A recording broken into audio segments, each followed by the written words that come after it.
Good evening, good evening, good evening. Welcome to European Wrestling All-Stars. Tonight we are presenting Firepower. I am Stan de Smog. Hello.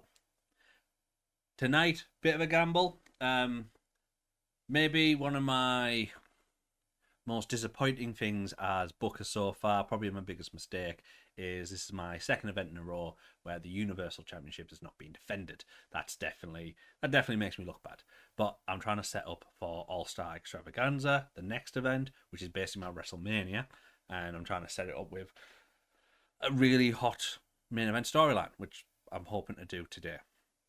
Kind of booked myself into a corner, and also it's the first time I've not had Zofia Jankovic in action on the main card.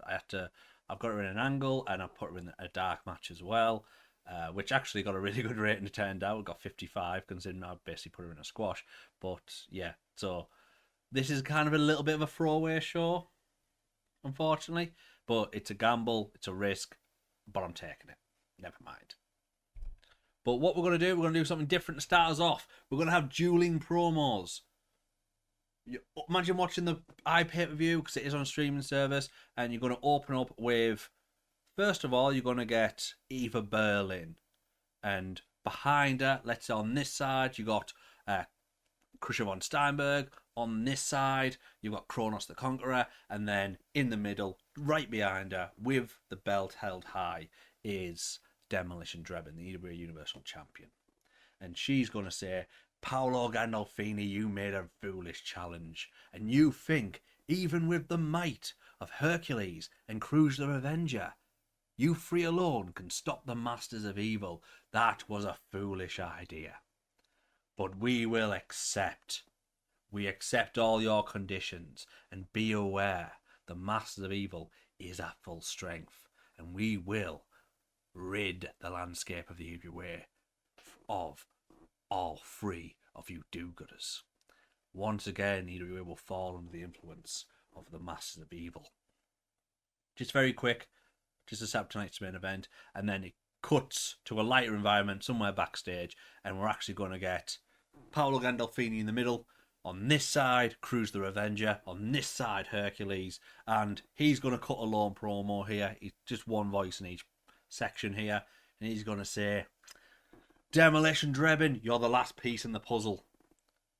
Between the three of us, we have beaten every member of the Masters of Evil. Whether that is Crusher von Steinberg, whether that is Kronos the Conqueror. You name them, we beat them. There's just you. Just you. And that's a problem because you've got the EWA Universal Championship. We know the risks. We know what happens if we lose. But you've accepted our conditions. So you know what happens if you lose. The man you see here, one of us three, whoever gets the pinfall in tonight's main event, we will go into All-Star Extravaganza as the new #1 contender. And once we take that title belt off you, Demolition Drebin, you're the last name off the list. That is the head off the snake. We take your power away. We take your title away. See you out there tonight. So Paolo laying down the challenge. I just wanted him to speak because he was best on mic, but also I think I'm running with him as the winner. Unless I change my mind, because I kind of gone back and forward on who this could be. I'm a bit torn. But unless I randomly pause midstream, it's probably going to be Paolo. We'll have to wait and see. And then we go into a match between Maisie Laurels and Blair Kerrigan. It is an opening contest. And they're delivered. Really good work, 47 rating. And what this is just, we know this is coming. Zofia Jankovic has been eyeing up some contenders. And we've got the Dublin Gals and we've got the Viper squad. Who's going to challenge next? Maisie has just made a case. She beat Blair Kerrigan with a draping DDT. What a move. Sets herself up as a potential title contender. And then we're going to have a Magnus Cage entrance. He is up next. But, new addition, he's going to have a digital clock. It's going to look like a digital clock. Quite big though. Like, If you could find a digital clock that's like the size of an old like boom box, I'd have him have that. Something big that everyone can see it. And commentators would be like, "Oh, what's he got that for? What's that? So it looks like a digital timer. What's that for?" And he's going to get in the ring. He's going to cut his promo. Obviously, he's targeting the man he's had in his eyesight for a long time, Bret Heartbreak.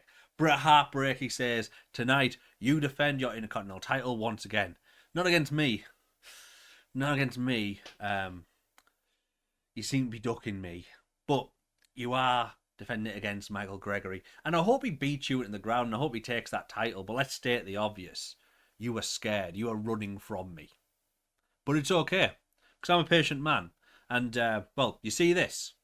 Picks up his digital timer. This is all I need to get in your head. Because even though you aren't facing me tonight in a one-on-one competition, I can still prove you can't beat me. So when my opponent, Stuart Wilson, comes out later, what I'm going to do is I'm going to have that bell ring and I'm going to start this timer. Because you know what I'm going to do? I'm going to set your pace. That's right. We don't need any contracts, by the way. We don't need any stipulations. Nothing happens, really. I just want you to know, like a gentleman's agreement, whatever time I set with my opponent tonight, you can't beat it. You'll never be able to beat me. Not at anything. Challenge on. So, 64 rating, nails the promo, and Magnus, really good character for me at the moment. And he's just doing this thing where he's just finding ways to just get under Bret Heartbreak's skin, just annoy him. And once again, this is like a beat the clock challenge he's setting, but it's really informal. He's not saying anything happens. He's not even saying, because the risky part, what a lot of people would do some kind of like smoke and mirrors something where actually there's a stipulation. If Magnus Cage beat his opponent in a faster time than Bret Heartbreak can beat his opponent, then he gets the next title shot.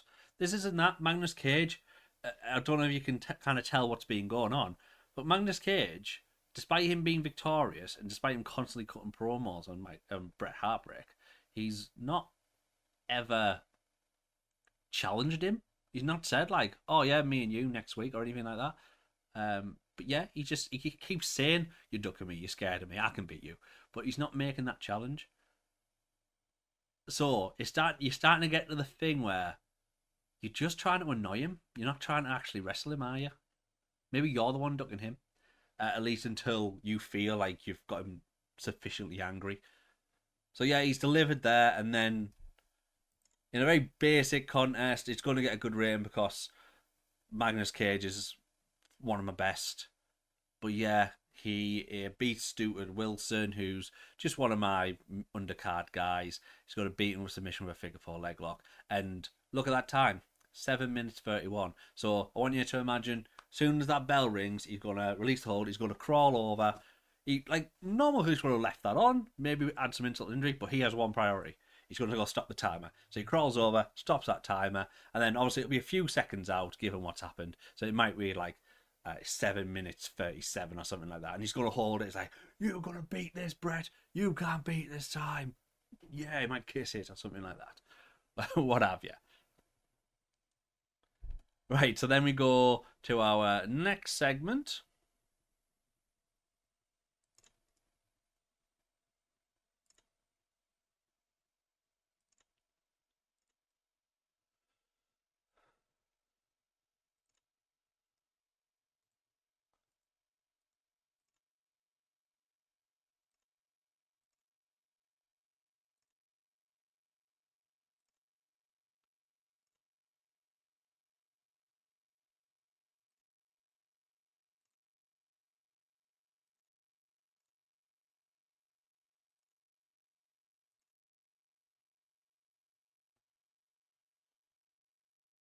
The next segment, I was tempted to do a promo beforehand, but there's no point. This was opened last week. It was set up last week as an open challenge. So Hammer and Anvil, the tag team champions, are going to come out, and you can have the commentators fill the blanks. Open challenge. You can have the ring announcer as well. You can have the ring announcer say this is an open challenge match.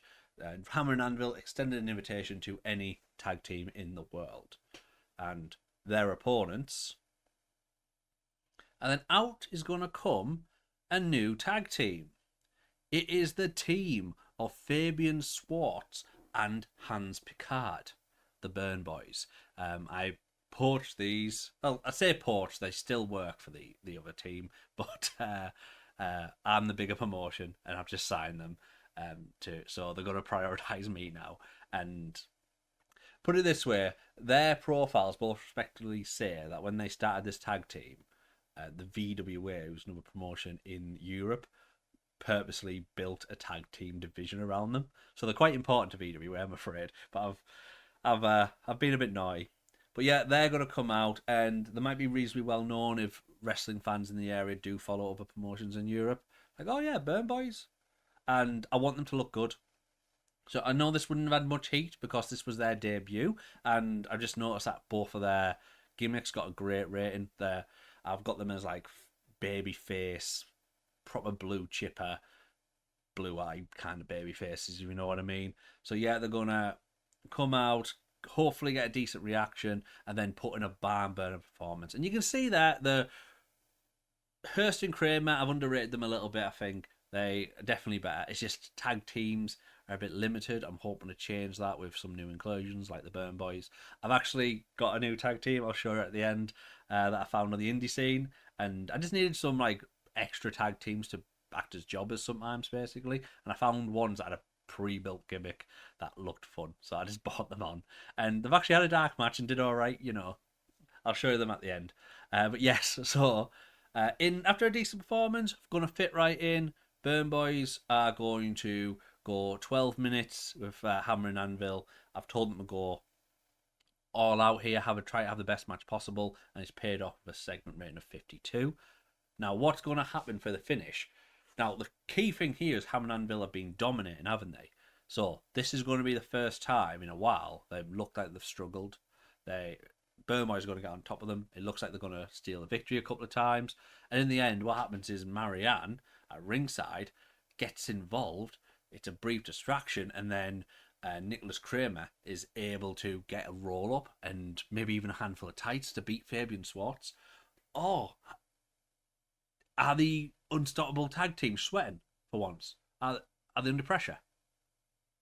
So yeah, they just beat the Burn Boys, but the Burn Boys aren't buried. They clearly put up a challenge. Now we've got a new face tag team. We can start seeing if we can expand and turn this into something. Maybe have an actual storyline with the tag division for once, because that's what I'm lacking. We'll see at All Star Extravaganza what happens next. In the next match, we're going to have Conrad Mackinnon, who made his debut last time against Jason Dempsey. And this is going to be very close to a squash match. Unfortunately, hasn't gone down great, but I didn't need it to. Jason Dempsey is in a storyline currently with... It doesn't show that it's been advanced there, unfortunately. Maybe I forgot to put it in the booking notes. But he's in a storyline currently with Michael Gregory, who's in the title match, the Intercontinental title match later. And Michael Gregory's been trying to kind of steal his manager a little bit. And that's going to be visible. So Christina is going to look visibly frustrated at ringside because Conrad's a killer. Conrad Mackinnon is a dangerous man, and he's going to dominate this. He's just going to throw Dempsey around.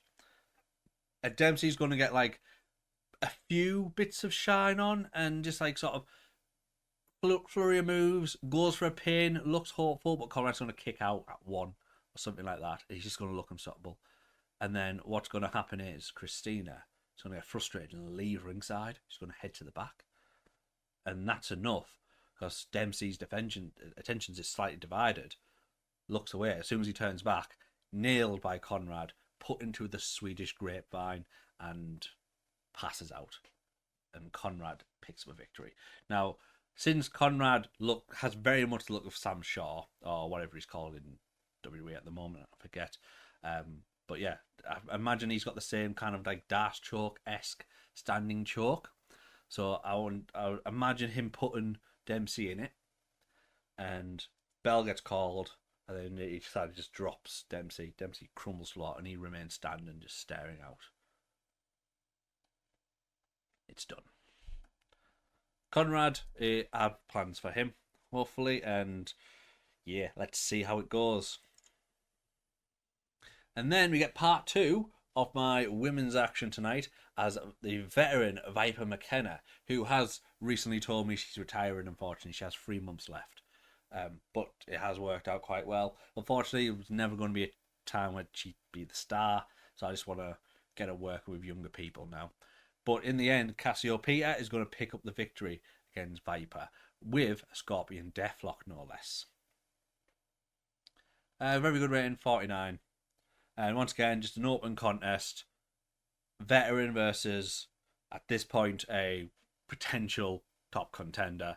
It's Cassie who's going to come out on top. And then, as she's celebrating, out comes Zofia. Fortunately, lower rating here. This annoys me because I was going to script this and Cassie told me not to. So this is her fault. But yeah, Maisie shines at least. So Cassie celebrating, Zofia makes her entrance, and they're not speaking. I haven't put anyone as cutting a promo here. They're just character at work, really. So they're going to come out, raise the belt, sign of respect. Zofia's showing Cassie that respect and none as if you're my next contender. But then the music of Maisie Laurels is going to hit, and she was victorious early against Blair, so she's going to come out. She's going to enter the ring as well, make it a triangle, and go, no, I want it. I want a shot. And we're going to have a freeway stare-off. You can already work out what's happening at All-Star Extravaganza? We're getting a triple threat match. I rarely book triple threat matches, you'll have noticed. I don't particularly like them unless I have a reason to do a triple threat. And here's my reason. Zofia is very much playing the middle ground against the obvious heels of Viper Squad and the obvious faces of Dublin Gals. Now, Zofia is going to find herself in the middle with 2 contenders. And all 3 of them are potentially stars. Cassie's already a star. Zofia's already a star. Maisie is working her way up. She's going to be a star. And she's done the best on the microphone here, it looks like. So, yeah, great. And I'm looking forward to seeing what that triple threat match does. In the next contest, we're going to have Dylan Drama back in action, and he's going to be taking on the newcomer, Juan Mendoza. Now, Juan, can't wait to get him in more storylines. I just want to get him victory because he has this fun babyface gimmick, and I feel he could be doing something. So he's out there with Dylan Drama, who obviously is in that storyline with Lofa Prime. Now, what's going to happen here is just gradually throughout the match, Juan Mendoza is just going to start getting on top of Dylan, and Dylan's going to get really frustrated. And at a certain point, when Juan's on top, Dylan's going to try and leave the ring. And as he's backing up, he's going, no more. Lofa Prime is going to appear. Having been left off the last show, he's going to appear for this one. He's going to run down, maybe a big pop, but with a 19 rating in the crowd rating, maybe not. He's going to come out, and he's going to grab Dylan by the back of the head. He's going to chuck him back in the ring. No violence, just he could attack him here. No violence, but he's going to grab him, chuck him back in the ring, and Dylan's going to have a moment of, Lofa's back. But then in that split second, Mendoza's going to hit a stunning face crusher, pick up the victory over Dylan Drama. Juan has a win in the win column. Lofa has cost Dylan Drama a match. Oh, and you're going to have a stare off, aren't you?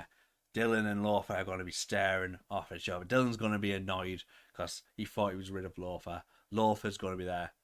You're going to get yours. You're going to get yours. Yeah. So yeah, great. Dylan Drama and Love Prime have a storyline advancement while Juan is getting a win. I like that. And 49's decent. This is very regular show, really, so far. It's not doing too badly. Oh, Bret Heartbreak's off his game. What else is new? Anyway, something interesting is going to happen in this match.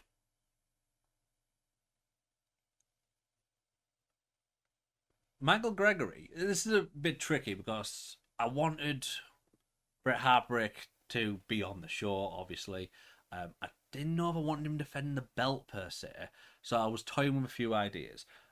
One of my first drafts would have had the mystery partners, or the mystery opponents, I should say, from last event, just in a tag match. It would have been Magnus and Conrad versus Bret and Juan. But I decided, no, because I want Conrad to be winning. I want Juan to be winning. I don't want Bret and Magnus losing at this point.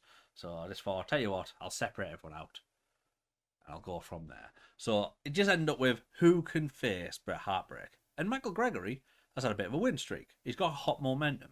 And considering he started as unimportant, he's actually shot up and he's got not only high momentum, he's considered important at the moment. So he's really flown up because of his performances. He's done really well. So it just makes sense. Like, win streak, I'm challenging for the belt again. And even though I've already done this match before, not too long ago, and Bret Heartbreak's actually pinned Gregory twice. So this is kind of burying Gregory a bit. But I'm going to have something for it, because the big change here is that Gregory's going to be much more competitive. This is going to go 16 minutes. Also, he's going to come out with Christina. You know, from that storyline, she walked out earlier. Now, I didn't want to do an angle, per se, because I don't like to do too many video angles of this happening, because it's, at my level, it's probably rare to even have a screen, to be honest, at my level I'm currently at. So, probably not that much. But, yeah, I at least wanted some visual storytelling where Michael Gregory makes entrance, and then he's like, I've got Christina. So it's like Christina has left Jason in frustration, Jason Dempsey, and has actually took Michael Gregory on his offer. So that's really just the only difference. But some storytelling in this match, it's all about that timer, because what's going to happen a minute in or so after like the first little bit of action, Magnus is going to show up. Magnus is going to show up, and he's going to put the timer on the apron where Bret can't see it. And that's going to be distracting for Bret, because even though this is an informal thing, there's nothing on the line. If Bret doesn't beat the timer, nothing happens. But he's going to start seeing it, and he's going to start ticking up to that time of what was it, like 7 minutes 30 something, and he's seen it ticking up. And as it gets close to that time, he's going to get more desperate, and he's going to try and beat Michael Gregory. But then it's going to pass. Magnus is going to start laughing and shouting and make a big deal of it. And it's going to actually get to Bret. Bret's going to be distracted, and Michael Gregory's going to get on top of him, and it's actually going to look like Michael Gregory's going to take the victory. But fight back. It's going to end up 16 minutes or 4. Bret gets his head back in the game, picks up the victory despite Christina's ringside.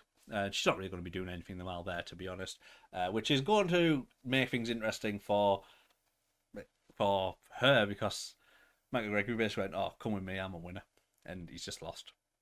It's his next opportunity. But after the victory, Bret Heartbreak has very little time to rest, because he is going to look at Magnus Cage, and Magnus Cage is laughing his head off. Not only did you not beat my time, you took double the time, 16, more than double my time. That's embarrassing. He's not going to say this on the mic. He's just going to be like gobbing at ringside, no microphone on him. And this is going to make Bret Heartbreak fuming. He's going to grab the microphone, and I would have thought this did better, you know. He's going to grab the microphone, and he's going to say, I'm sick of your I'm sick of your name, Magnus. I'm sick of your mind games, Magnus. You've been talking a big game, but every time you've stepped in the ring with me, you have lost. I'm telling you now in front of everyone. I'm not ducking you. I'm not afraid of you. You're afraid of me.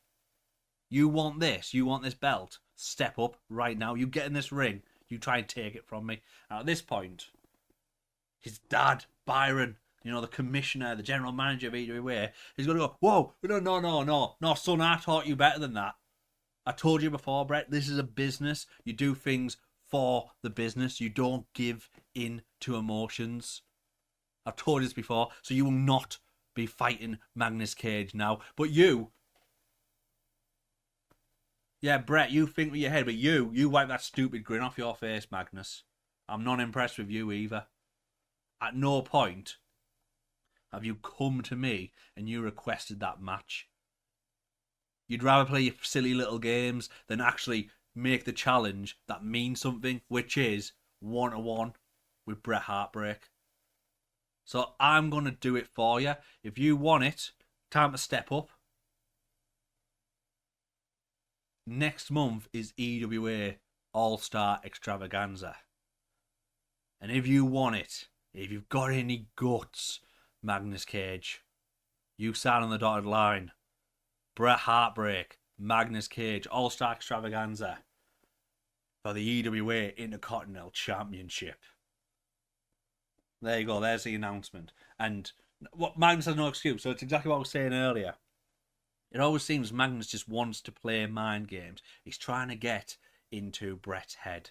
It's almost like he's pre-softening up. Before he makes a challenge, before he goes for the belt, he wants to make sure Bret has lost his cool and he's going into the match really angry, not able to compete to the best of his ability. And Byron's reminded Bret of that. Byron's said, think with your head. This is a business. Don't think with your emotions. So, and he's called Magnus out. So now he's just laid it out. It's like, you're going to have a match now. Put up or shut up. And Magnus Cage has no choice now but to decide. And he's going to finally get that match. He's been saying he's wanted, but not done anything to get it, really. And Bret's going to get that match as well. So, hopefully this is a good match. Because this isn't a great segment rating. I thought it would be a lot better. Compare it to the 64 that Magnus got. But it's kind of telling me where that Magnus is one of my main guys and probably should have that belt. You can see where I'm going with it. I think everyone can predict where that's going to go. But yeah, let's see where it goes. I hope that match ends up good. I really do. Which leaves us with just our main event, which got a decent rating. Thank the Lord. And yeah, what's going to happen here? It's just classic overbooked. It's the Dream Team, Team EWA if you want, of Paolo Gandalfini, Cruz the Revenger, and Hercules versus the Masters of Evil, represented by Demolition Drebin, Kronos the Conqueror, and Crusher von Steinberg. But they are not the only ones involved here, because we are going to overbook the hell out of it. At one point, the Witch Doctor is going to make a return, and he's going to attack Hercules, and they're going to brawl away. Colossus is going to show up, and he's going to distract Cruz. Maybe him and Kronos are going to start fighting Cruz, and he's going to leave Paolo Gandalfini on his own. But somehow, somewhere, Paolo Gandalfini is going to get rid of Demolition Drebin. Maybe a big drop kick knocks him off the apron, and then he hits the full Nelson bomb on Crusher von Steinberg, and he picks up the victory for Team EWA all on his own, while the Master of Evil thought they got rid of the rest of them. And this, based on my earlier stipulation, this means our main event for All-Star Extravaganza, Paolo Gandalfini finally gets a chance to cut the head off the snake. It's going to be Paolo Gandalfini going for the EWA Universal Championship against none other than Demolition Drebin. Yeah. Yeah. And I just want to make a note of performances. Hercules at 55. Paolo at 54. And then Cruz, to be fair, 47. These are my main eventers. In terms of star power and performance to justify it as well, these need to be at the top of my card. Now, these guys that they've been sharing with blatantly aren't that standard. So, Demolition Drebin, he looks good. It's going to end up being, I think you can probably predict where this is going, but it's going to end up being he gets back to the drawing board. I'll use him a different way, he still has potential, but he'll be definitely falling down the card. Kronos and Crusher, they're probably not long for this world. They're going to go all the way of Bam Bam. Though, to be fair, Colossus has legs, which Doctor can still use. We'll see. We'll give them a chance. Which should give us an overall rating of in the 40s, I reckon. No, 52. Actually, we did all right. Did better. Considering that was a race, that's done better than a lot of other events we've done. And I think it's just... I think it's a combination of things. I really think Paolo's found his feet. Hercules has found his feet. Now that he's not stuck in something with Bam Bam. I think my women's division is coming through. My women's division is fantastic. and I'm looking forward to getting more involved as well. I think some tag teams are making a difference as well. I mean, to be fair, Hammer and Anvil vs Burn Boys, 52. That's one of my highest rated segments there. Magnus Cage, though. Magnus Cage is my guy. He's my main man at this point, Magnus Cage. Yeah, he's nailing it. Right, so 52. Awesome. Oh, I was going to show you that tag team, wasn't I? All right, give me a second. All right, so as you can see, the Foreign Legion, the team of Jacques Dupont and Pierre Dupont, which very, very close to the Mounties, right? Literally Jacques and Pierre. Like, I think it's very blatant, but they've got this Legionnaire gimmick. So you know what? I love a gimmick. I just need a team in there, and they were actually well experienced. Obviously, 100 experience, so well experienced. Both have been wrestling for close to 20 years each, to be fair. And they haven't done badly. To be fair, in their first match, there is an injury. I don't know if that's because of them or their opponent, but either way, yeah, they actually got a decent rating. So I think they're well placed. So yeah, there's my new tag team edition. Obviously, I've told you about the Burn Boys and their reigns. So yeah, they're good. They're all right. Feel the burn as a finisher, nice.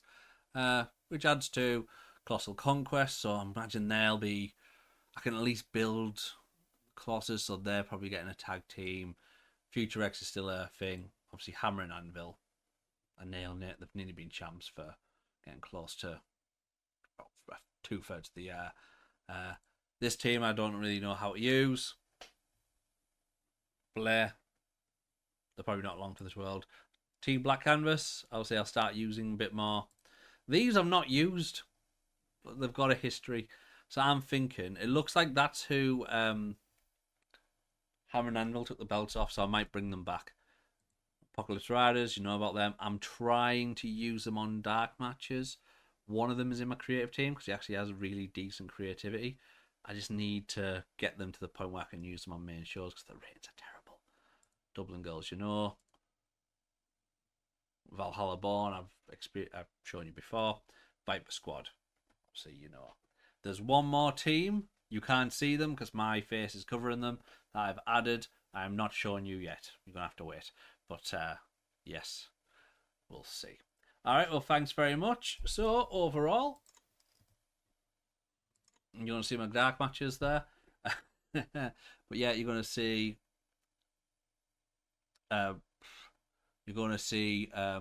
more in All-Star Extravaganza, where you've got Demolition Dragon defending the title against the Universal title, to be exact, against Paolo Gandalfini. You've got the women's title, triple threat, Zofia Jankovic, Cassiopeia, Maisie Laurels. That's going to be fun. You're also going to have the Intercontinental Championship. It's finally happening. Bret Heartbreak defends against Magnus Cage. And what other fun things? We'll see. All right. So, thanks very much once again, guys. Another week. Enjoy. I will see you then.